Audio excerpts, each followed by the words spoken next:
Élu, prête une oreille attentive. Le paradis n'est pas en veille actuellement. Ce n'est pas un instant de tranquillité dans les assemblées célestes. Un arrêt temporaire s'est produit dans le déroulement ordinaire. Ton identité a été évoquée face au siège du Tout-Puissant. Dans le domaine caché, un parchemin contenant ton nom a été déployé. Ce qui y est inscrit est à présent proclamé en voix haute devant le souverain des souverains. Ce temps précis n'est pas fortuit. Il a été désigné. Tandis que tu t'épuisais à accomplir les routines quotidiennes, accablé, dépassé, te questionnant si quiconque perçoit vraiment les charges que tu supportes, les cieux te suivaient avec une vigilance absolue. Les charges que tu as tenté de gérer en solitaire ont ému le cœur de ton Créateur. Il a perçu les supplications que tu n'as pas su formuler. Il a observé les luttes muettes cachées sous ton apparence joyeuse, les soirées où tu as étouffé tes sanglots pour éviter que quiconque les détecte, les interrogations que tu as enfouies par crainte des révélations. Aucun élément n'a été égaré, aucun n'a été négligé. Tu n'as pas découvert ce contenu par pur hasard. Tu n'es pas parvenu ici uniquement via un calcul automatique ou une proposition imprévue. Cet instant a été planifié bien avant ta naissance. Le Seigneur affirme dans le psaume 139 qu'il a contemplé ta forme inachevée. Il a noté chaque jour de ton existence dans son registre avant que le premier ne se réalise. Cette interaction fait partie intégrante de ce récit. Ce n'est pas simplement une autre séquence visuelle. Ce n'est pas seulement une autre déclaration. C'est une rencontre que les sphères divines ont organisée avec ton être intérieur. Cette agitation que tu ressens à l'instant, cette constriction dans ta cage thoracique, cette impression que quelque chose d'authentique se produit au fond de toi. Ce n'est pas purement sentimental, c'est l'Esprit Saint qui confirme auprès de ton âme que les cieux s'adressent personnellement à toi. La lourdeur que tu perçois n'indique pas que tu vas céder. C'est la tension qui précède immédiatement l'émergence d'une nouveauté. Même une semence doit se rompre avant que l'existence n'en jaillisse. Le Christ a déclaré « À moins qu'un grain de blé ne tombe en sol et ne périsse, il demeure isolé.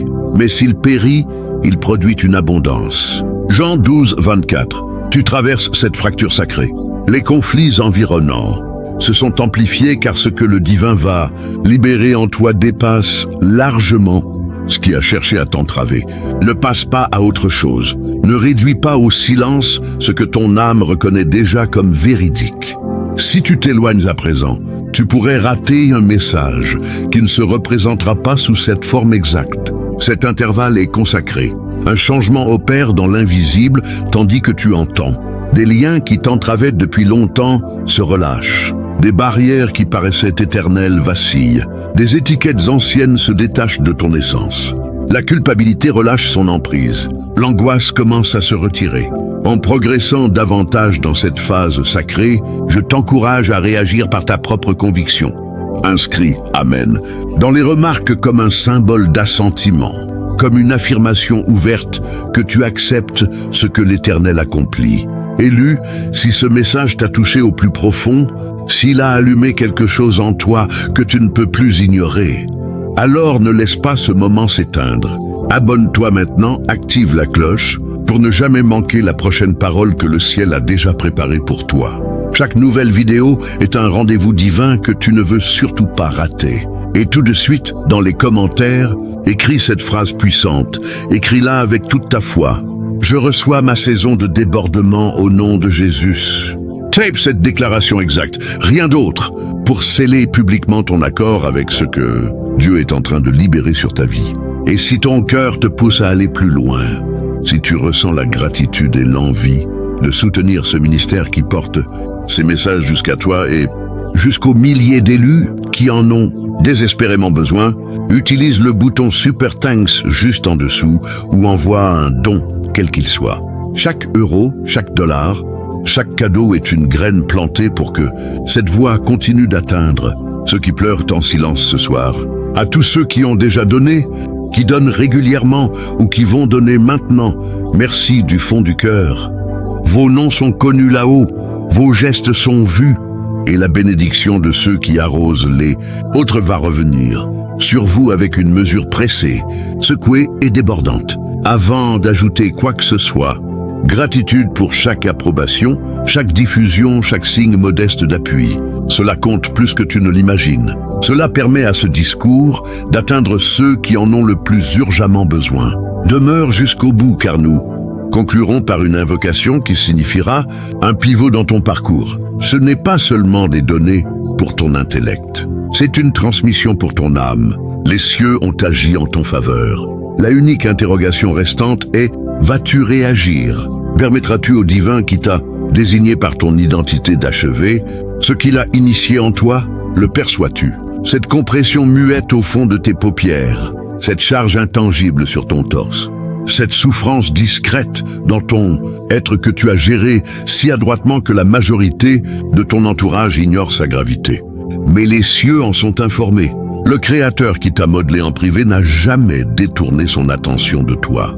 Le psaume 34:18 indique: le Seigneur est proche des cœurs affligés et délivre ceux dont l'âme est accablée. Il a été plus adjacent à toi dans tes pleurs que tu ne l'as compris. Il t'a remarqué lors de cette soirée banale où tu restais dans ton véhicule. Moteur arrêté, réticent à entrer et à feindre le bien-être encore une fois. Il t'a remarqué lors de cette soirée banale où tu restais dans ton véhicule. Moteur arrêté, réticent à entrer et à feindre le bien-être encore une fois. Il t'a vu quand un appel unique a pulvérisé ton assurance en un clin d'œil. Il t'a observé quand tu fixais ton reflet et peinais à identifier l'individu en face. Tu as affiché des sourires sur les images. Tu as ri en société, mais intérieurement ton âme paraissait fracturée et vulnérable. Ces veillées où ta seule oraison était un souffle. Le divin l'a capté également. Romains explique que l'Esprit en personne plaide pour nous avec des plaintes inexprimables. Les cieux ont saisi ce que tes larmes tentaient d'exprimer. Tu as supporté des fardeaux non destinés à être assumés en isolation. Le Christ t'a invité: approchez-vous de moi, tous ceux qui peinez et êtes oppressés, et je vous accorderai la sérénité. Matthieu 11:28. Cependant, tu as persisté à avancer, à simuler, à maintenir l'ensemble, comme si l'univers s'effondrerait sans ton effort. Tu as revêtu une protection devenue trop pesante, te lever déjà vidé avant l'aube. Tu t'es convaincu: si je persévère simplement, peut-être un ajustement surviendra enfin. Et voilà que tu te retrouves érodé, te demandant si le divin retient encore ton identité. Il la retient, il l'a toujours retenue. L'absence de réponse du divin n'équivalait pas à son éloignement. Il ne te dédaignait pas, il opérait de façons invisibles. Deutéronome 31:6 te rassure: il ne t'abandonnera ni ne te quittera. Tandis que tu croyais les cieux muets, le maître ourdissait un récit en arrière-plan, coordonnant individus, instants et choix pour ton avantage.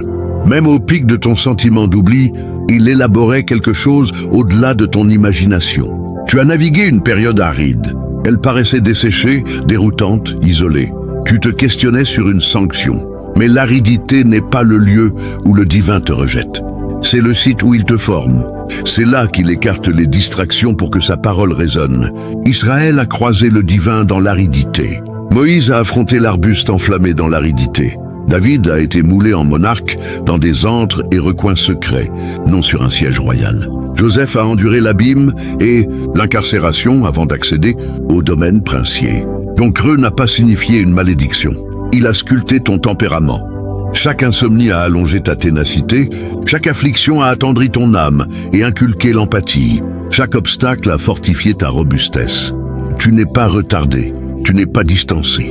Tu es précisément positionné pour ce que le divin va insuffler dans ton existence. 2 Corinthiens 4:17 affirme que cette épreuve passagère est légère forge pour nous une splendeur éternelle incomparable. Le divin a exploité ce qui visait à te détruire pour te édifier.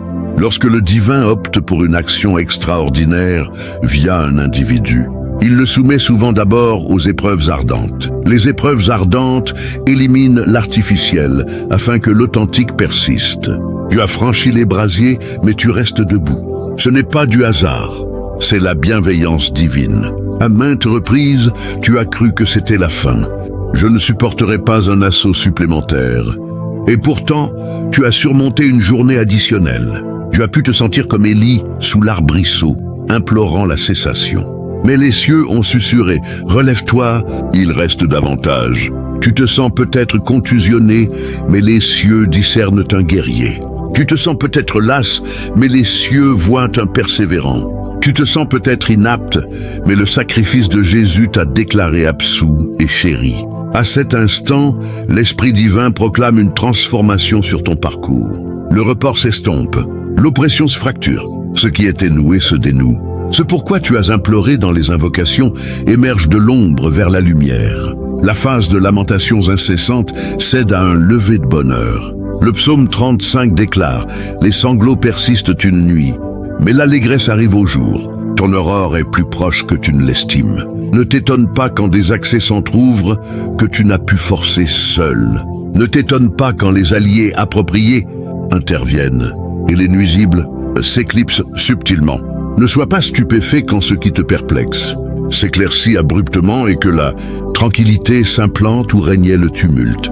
Ce n'est pas du sort, c'est l'apparence de la loyauté divine dans l'existence concrète d'un être. Et cependant, cela transcende ce que le divin accomplit pour toi. C'est également ce qu'il opère en toi. Tu évolues vers l'individu que tu étais destiné à incarner, plus résistant spirituellement, plus tendre émotionnellement, plus net dans ta mission, plus conscient de ta dépendance envers lui. L'aridité a retiré les strates de simulation et de vacarme. Désormais, la parole du Maître s'élève plus intensément dans ton existence qu'auparavant. Les éléments mêmes qui ont presque causé ta chute deviendront le récit qui inspirera autrui. Ton endurance n'est pas une simple persistance, c'est un symbole. Il affirme que le divin soutient les individus. Le divin libère, le divin répare. Ne capitule pas à présent. Cette instabilité que tu ressens n'est pas une simple nervosité. C'est ton âme qui détecte la mutation. Tu te positionnes à un carrefour comme Israël, face au fleuve, ignorant comment les flots se diviseront, mais conscient que le divin ne les a pas guidés jusque-là pour les repousser. Le même divin qui a scindé l'océan, qui a apaisé la bourrasque sur les eaux, agit encore. Lorsque la libération surviendra, et elle surviendra, tu retrospecteras et affirmeras « Désormais je comprends pourquoi cela a duré autant. Désormais je saisis pourquoi la douleur fut si profonde. Désormais je réalise pourquoi cela méritait la persévérance. Ce que tu interprétais comme désertion était en fait une préparation en privé. Le mutisme n'était pas séparation. C'était le divin t'attirant plus intime que tu ne l'as perçu. Telle Esther, dissimulée et équipée pour une occasion imprévue. Tu as été honoré dans des espaces calmes. Tandis que tu supposais que le divin s'était distancé, il te maintenait en réalité dans sa paume et te modelait pour une grandeur surpassant. Tes projets personnels, à cet instant, un phénomène transcendant opère sur ton parcours. La contrainte que tu ressens n'est pas la conclusion. C'est le signal qu'une nouveauté va éclore. Une graine se disloque avant de croître. Une parturiente exprime sa peine avant la naissance. Sur le plan spirituel, voilà ton état. L'ambiance environnante a muté. On dirait qu'une brèche s'est formée. Les obstacles se fissurent. Les oppositions antérieures s'affaiblissent. Les remparts cachés s'écroulent. Les cieux ne sont pas inertes concernant toi. Une activité se déroule dans la chambre royale, portant ton identité. Dans la sphère imperceptible, existe un document, non une figure littéraire, mais un authentique enregistrement spirituel.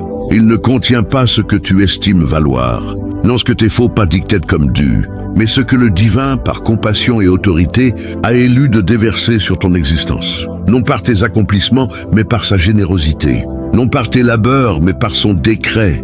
Cet épisode sur son agenda est dévoilé. Tandis que ce document se déploie, des messagers célestes, serviteurs puissants du divin, obtiennent des directives exactes te touchant. Un est dépêché pour tes ressources matérielles. Un est affecté à ton bien-être physique. Un autre protège ton cercle familial. Un autre précède pour démanteler les embûches posées par l'adversaire sur ta route. Hébreux 1, 14. Les désigne comme des entités servantes, expédiées, pour assister ceux destinés au héritage du salut. Ce n'est pas une imagerie vide, c'est le mécanisme du règne divin pour ses affiliés. Et cela t'englobe. Tu pourrais interroger « Comment l'artisan du cosmos peut-il se centrer sur moi ?» Pourtant, Ésaïe 43, 1 proclame « Je t'ai nommé spécifiquement. tu m'appartiens. Le Christ a évoqué le Père qui dénombre chaque cheveu et note chaque oiseau chutant. Tu n'es pas effacé dans la masse. Tu n'es pas un écho négligeable pour les cieux. Ton identité est articulée dans les cieux actuellement. Les messagers célestes s'activent car tu es perçu, tu es reconnu, tu es sélectionné. Élargis la vision de ton cœur et tente de le discerner. Une dynamique sacrée entoure ton existence. Chaque ajournement qui t'a irrité se manifeste comme synchronisation. Chaque déviation apparaît comme sauvegarde. Tu te situes au bord de la concrétisation. Au cours des 7 jours suivants, un événement irréfutable se produira comme indice. Ce ne sera pas attribuable au hasard ou à tes arrangements. Peut-être un contact vocal qui altère ta trajectoire, une communication qui ravive un accès clos dans ton cœur, une information qui ravive ta confiance. Lors de sa survenue, une voix intérieure déclarera « Cela provenait du divin, cet indice n'est pas l'aboutissement, c'est l'inauguration ». Dans les 21 jours à venir, anticipe une évolution dans le secteur des moyens. Non seulement une quiétude interne, mais des atouts tangibles. Une dette apparue insurmontable pourrait s'acquitter. Des fonds retenus pourraient se libérer. Une tâche stagnante pourrait progresser. Un accès à des revenus, une chance ou une bienveillance imprévue pourrait s'entr'ouvrir. Ce n'est pas cupidité. C'est le divin te rappelant son rôle de sustentateur. Philippiens 4,19 assure que mon divin comblera tous vos manques selon sa opulence en gloire via le Christ, Jésus. Il peut financer ce qu'il t'a mandaté d'édifier, mais ne te limite pas au délai chiffré. Focalise sur la signification de ces intervalles. Il signale la cassure des habitudes passées. Il proclame la clôture des boucles de pénurie, d'appréhension et d'efforts perpétuels. Le divin te transfère de la survie sur les reliquats spirituels d'hier vers une nutrition récente de sa part. Il t'introduit dans une ère où tu ne subsistes plus seulement, mais débordes suffisamment pour enrichir autrui. Cela dépasse les finances ou les marqueurs externes. C'est une métamorphose identitaire. Tu as avancé avec une infirmité héritée des cycles antérieurs. Tu as arboré des désignations inappropriées, trop attardées, trop endommagées, insuffisant. Tu as combattu dans l'obscurité contre la disgrâce, les remords et l'effroi. Mais tel Jacob, qui a lutté une nuit entière et émergé renommé, tu sors de cela avec une perception renouvelée de ton être. Non plus marqué par les blessures, mais par le guérisseur. Non plus identifié par tes combats, mais par ta vocation. Voilà pourquoi les affrontements furent virulents. Voilà pourquoi les reports parurent cruels. Plus tu approchais ce virage, plus l'opposition s'amplifiait. L'adversaire escomptait que par une avalanche d'assaut, tu renoncerais juste avant l'engagement, que tu t'immobiliserais dans l'aridité et opterais pour l'inaction éternelle, que la frustration anesthésierait ton anticipation, mais tu as résisté. Tu persistes, tu n'as pas déserté. Tu as pu verser des larmes, tu as pu vaciller. Tu as pu hurler dans un coussin, mais tu n'as pas fui. Tu t'es agrippé au divin même quand cela semblait ténu. Et grâce à cela, ce que l'adversaire destinait à ta perte deviendra l'instrument que le divin emploiera pour ton élévation. Ce qui était un guet-apens se mura en ton récit inspirant. L'abysse creusé par l'adversaire deviendra le sol où le divin t'ancre pour t'exalter. Le Corinthiens 2,14 exprime « Louange au divin qui, en Christ, nous guide constamment en procession victorieuse ». Cela implique une fin triomphante. Même si les sections intermédiaires paraissent chaotiques, des individus qui t'ont critiqué seront ébahis par les actions divines dans ton parcours. Certains qui t'ont quitté jetteront un regard discret vers toi. Des contextes figés se métamorphoseront subitement. Des accès non sollicités s'entr'ouvriront car l'autorité divine repose sur ton identité. Voilà l'aspect quand les cieux déclarent halte. Quand le divin statue que la période d'importunité de l'adversaire est close, les forces obscures ne peuvent retenir. Et dans cette mutation, le divin dispense une grâce non acquise. Non pour des invocations impeccables, non pour une absence de scepticisme, non pour une perfection constante. Il agit par loyauté. 1 Thessaloniciens 5,24 affirme « Celui qui vous mandate est loyal. Il l'accomplira assurément. » Tu vas accéder à des grâces imprévues, des échanges non orchestrés et une sérénité absente depuis longtemps. Mais voici ton rôle. Les cieux ont initié. Ta conviction doit s'aligner. Une conviction inactive s'atrophie. Jacques 2,17 instruit que la conviction sans action est inerte. Donc ce n'est pas l'heure de l'observation passive, c'est l'heure de l'engagement.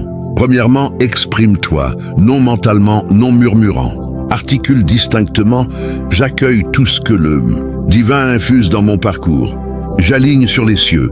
Je révoque chaque mandat adverse. J'accède à mon cycle de libération immédiatement au nom de Jésus. » Tes expressions portent force.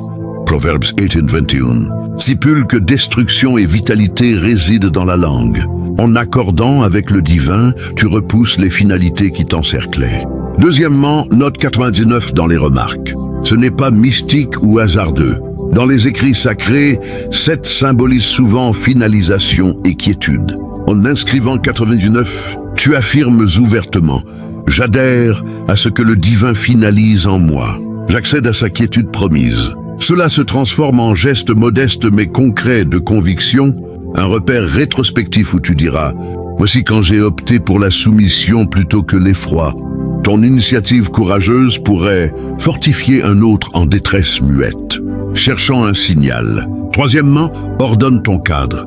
Oui, concrètement, débute par éliminer le chaos matériel alentour. Ton milieu extérieur reflète fréquemment ton état intérieur. Peut-être conserves-tu des artefacts liés à des ères souffrantes, liens passés, instants de concession, ou souvenirs qui te confinent à ton ancien soi. Ce vêtement d'une liaison qui t'a dévasté. Cette collection de missives d'un épisode que le divin t'a enjoint de sceller. Ce compartiment regorgeant d'évocations d'air, de défiance ou de dépendance. Il est temps de libérer certains. Dans l'Ancienne Alliance, le divin ordonna à son peuple d'expurger le ferment de leur demeure comme geste prophétique pré-Pâques. Cela figurait l'élimination de l'intrus pour embrasser le préparé. En ordonnant, tu harmonises ton habitat avec la nouvelle phase de ton âme. En générant espace matériel, le divin souvent libère espace spirituel. Les climats mutent quand soumission et organisation convergent. Quatrièmement, transmets ce discours à 3 individus. Non pour visibilité, non pour audience, mais pour mission. Dans ton réseau existent des âmes dont les invocations secrètes résonnent avec les tiennes. Elles contiennent leurs pleurs sous des apparences heureuses. En transmettant, tu deviens l'émissaire que le divin emploie pour leur rappeler leur visibilité. Galates 6, verset 2, enjoint de soutenir mutuellement les charges.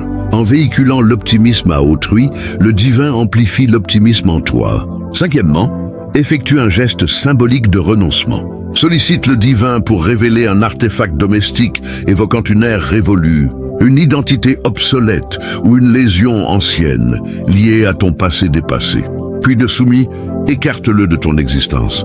Élimine-le, offre-le ou libère-le selon la guidance spirituelle. Ce n'est pas l'artefact perceux, c'est l'attitude cardiaque. En affranchissant l'inutile, tu libères place pour l'imminent. Ton acte matériel soumis déclare spirituellement « Je suis disposé au renouveau, je délaisse l'antique » et effectivement, urgence prévaut. Ces actions doivent s'accomplir en 24 heures. Non pour intimider par le divin, mais car une onction imprègne cet intervalle. Quand le divin s'exprime, un immédiat l'accompagne. Hébreux 3, verset 15 exhorte « En ce jour, si vous percevez sa parole, n'endurcissez pas vos cœurs. » Soumission et opportunité conjointe déverrouillent ce que la procrastination isole. Tu n'inaugures pas ce trajet de soumission, ni ne le clos. Tes récits démontrent les fruits de la réaction.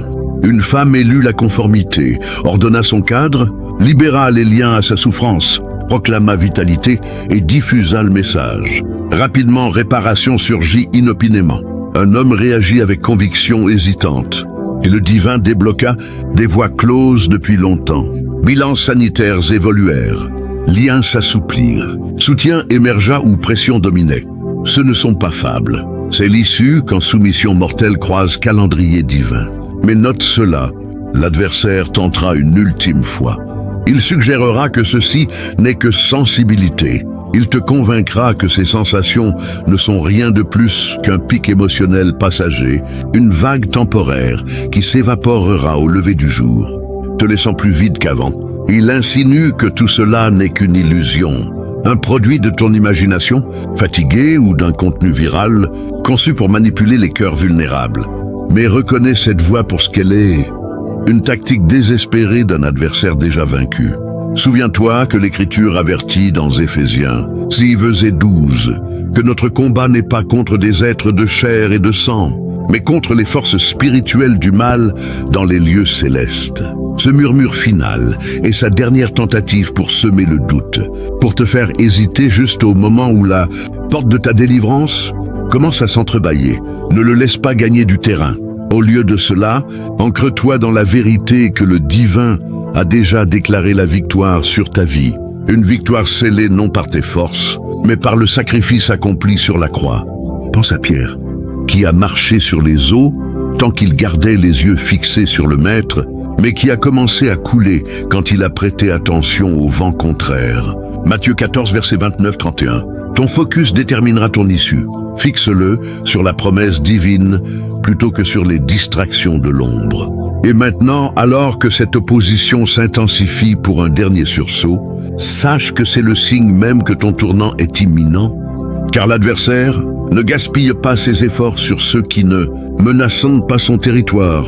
Il sait que si tu avances, tu vas non seulement briser tes propres chaînes, mais aussi devenir un instrument pour libérer d'autres captifs autour de toi. Imagine cela. Ton histoire, une fois transformée, servira de phare pour ceux qui errent dans les mêmes ténèbres que tu as traversées, leur montrant que la restauration n'est pas un mythe lointain, mais une réalité accessible par la foi active. Pour contrer cette ultime attaque, arme-toi avec l'armure complète décrite dans Éphésiens 6, la ceinture de la vérité pour te rappeler qui tu es en lui, le bouclier de la foi pour éteindre les flèches enflammées du doute, l'épée de l'esprit qui est la parole pour trancher les mensonges et la prière incessante pour maintenir la connexion avec la source de toute puissance. Commence par proclamer à voix haute des vérités scripturaires adaptées à ta situation. Par exemple, si le doute sur ta valeur te ronge, répète Philippiens 3:20 qui affirme que ta citoyenneté est dans les cieux, te rendant héritier d'un royaume éternel, pas un rebut du monde. Si la fatigue te submerge, appuie-toi sur Ésaïe 40:31, qui promet que ceux qui s'attendent au Seigneur renouvellent leur force, montent avec des ailes comme des aigles, courent sans se lasser. Fais de ces déclarations une habitude quotidienne, un rituel matinal qui fortifie ton esprit avant que les défis de la journée ne surgissent. Et n'oublie pas la communauté. Entoure-toi de voix qui amplifient la foi plutôt que de la diluer. Car Proverbe 27:17 dit que comme le fer aiguise le fer, un homme aiguise un autre.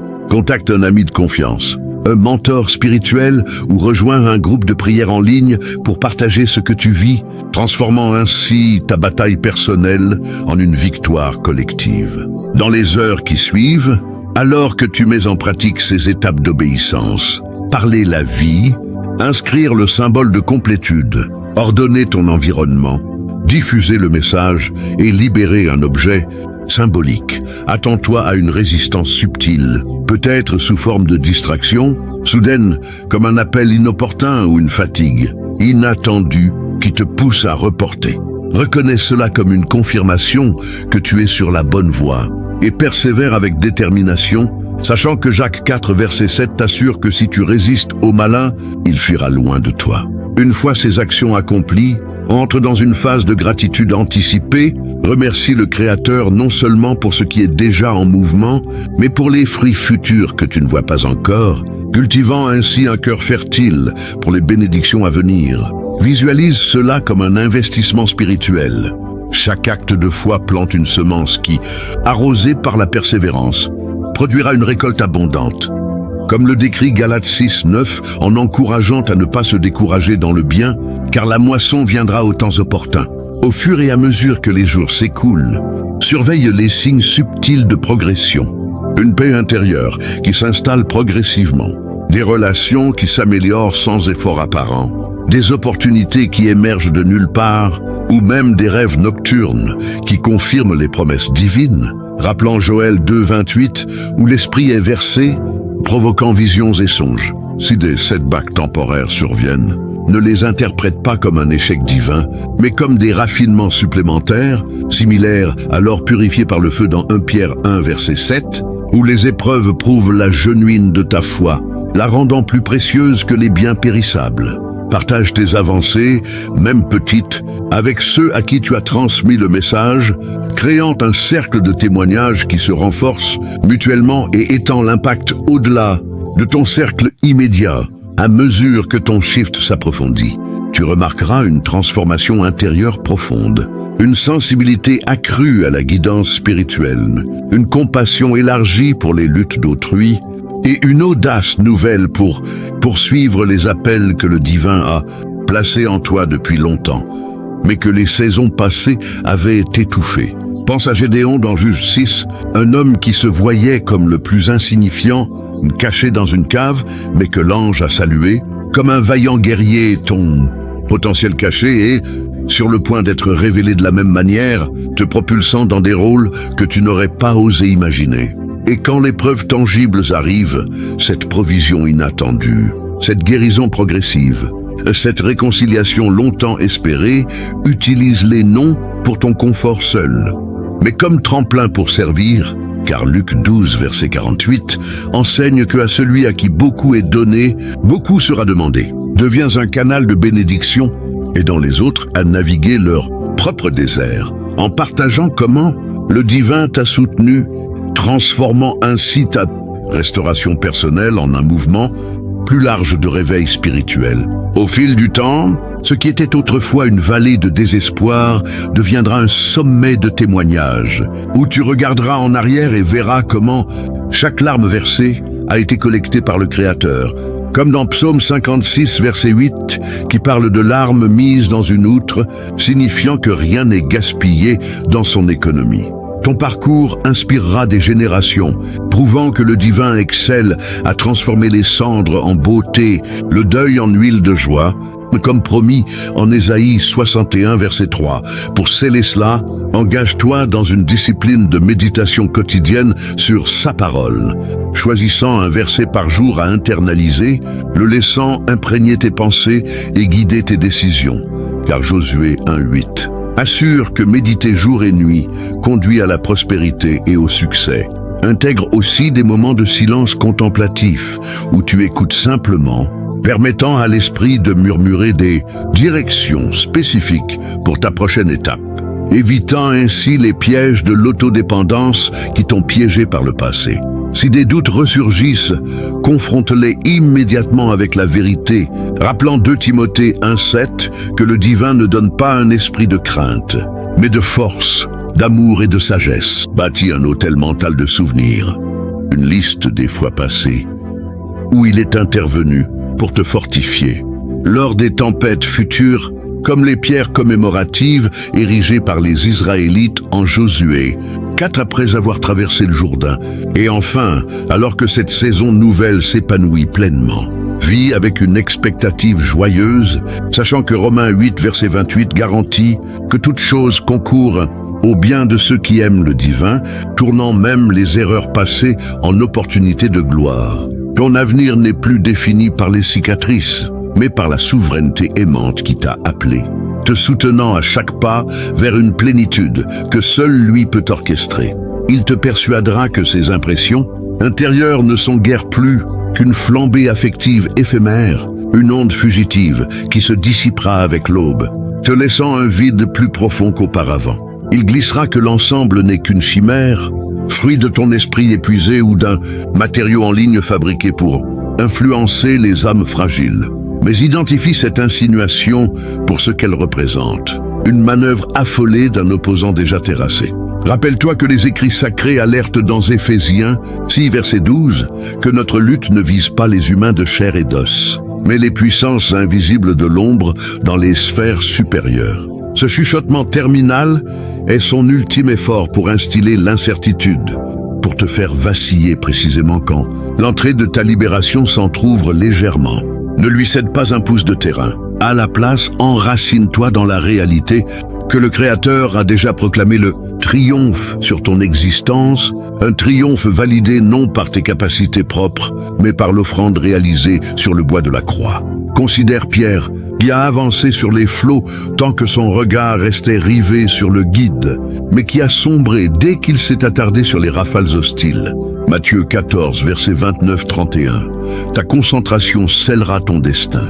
Oriente-la vers l'engagement divin au lieu des perturbations ténébreuses. Et à présent, tandis que cette confrontation culmine en un dernier spasme, la comprends que c'est l'indice précis que ton virage est à portée de main, car l'opposant ne déploie pas ses ressources sur ceux qui ne contestent pas son domaine. Il perçoit que si tu progresses, tu ne vas pas seulement fracasser tes propres entraves, mais aussi te muer en vecteur pour affranchir d'autres, prisonniers dans ton entourage. Visualise ceci, ton parcours, une fois métamorphosé, agira comme un phare pour ceux qui déambulent dans les mêmes obscurités que tu as franchies, leur démontrant que la réhabilitation n'est pas une légende distante, mais une vérité tangible via une conviction dynamique. Pour neutraliser cet assaut final, équipe-toi de la panoplie intégrale esquissée dans Éphésiens 6, la sangle de l'authenticité pour te remémorer ton identité en lui, le rempart de la confiance pour neutraliser les projectiles ardents du scepticisme, la lame de l'esprit qu'est le verbe pour sectionner les fabrications, et l'invocation persistante pour préserver le lien avec l'origine de toute vigueur.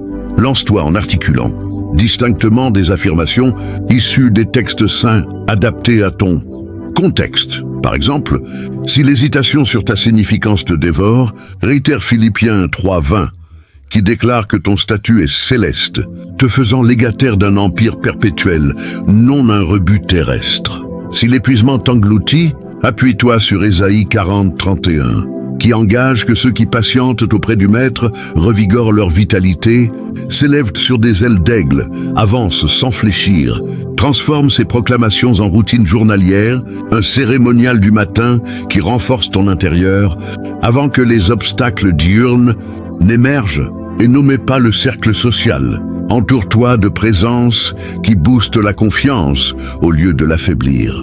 Car Proverbe 27:17 énonce que comme le métal affûte le métal, un individu affine un autre, atteint un compagnon fiable, un conseiller en matière d'âme ou intègre un cercle d'invocation virtuelle pour exposer ce que tu endures, convertissant ainsi ton affrontement isolé en un succès partagé.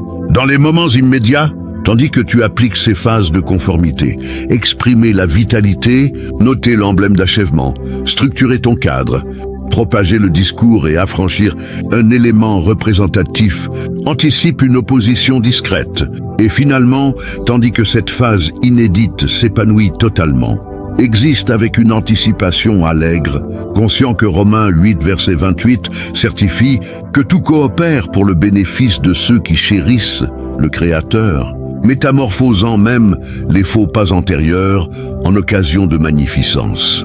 Ton horizon n'est plus circonscrit par les marques du passé, mais par l'autorité bienveillante qui t'a mandaté, te soutenant à chaque avancée vers une complétude que lui seul peut diriger. Si ce discours a résonné en toi, élu, et que tu sens l'appel à rester connecté à ces révélations divines, abonne-toi maintenant pour recevoir davantage de guidance spirituelle qui fortifiera ton chemin. Et comme un acte de foi supplémentaire, Commande 888 ci-dessous, symbolisant l'abondance infinie et la résurrection nouvelle que le Créateur déverse sur ta vie, affirmant ainsi publiquement ton alignement avec cette transformation promise.